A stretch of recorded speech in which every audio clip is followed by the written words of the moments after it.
Bonjour Anissa, bonjour à tous. Il y a 300 ans, jour pour jour, ici même, dans cette chambre du roi où nous sommes, le plus grand monarque de l'histoire de France rendait son dernier soupir.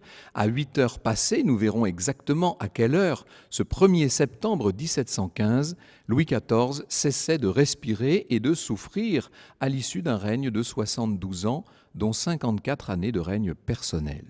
La plupart des Français de l'époque étaient nés sous le règne de Louis XIV. Et pour une majorité d'entre eux, non seulement leurs parents, mais leurs grands-parents étaient nés sous Louis. Autant dire que, pour la France certes, mais plus généralement pour l'Europe de l'époque, ce trépas marquait un profond bouleversement.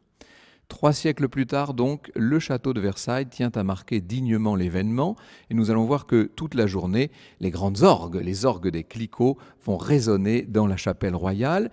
Et l'accueil que le château réserve aux équipes d'Europe 1 n'est pas banal, c'est le moins qu'on puisse dire. Nos micros, nos consoles, nos pupitres sont installés, et je pense qu'il s'agit d'une première, au cœur même du Saint des Saints, dans la chambre où Louis XIV a vécu ses derniers instants il y a 300 ans.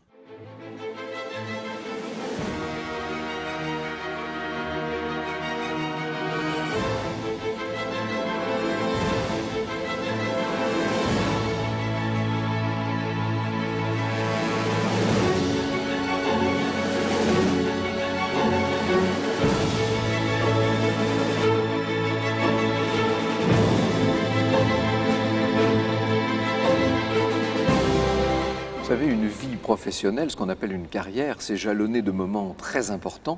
Et là, pour moi, aujourd'hui, c'est un moment absolument inouï. C'est un véritable fantasme, puisque depuis que je suis petit, je rêve de cette chambre de Louis XIV. Et bien là, nous étions dans la chambre du roi, juste devant son lit, pour évoquer le tricentenaire de sa mort. J'ai presque envie de dire, après ça, quoi d'autre? Quoi faire de mieux?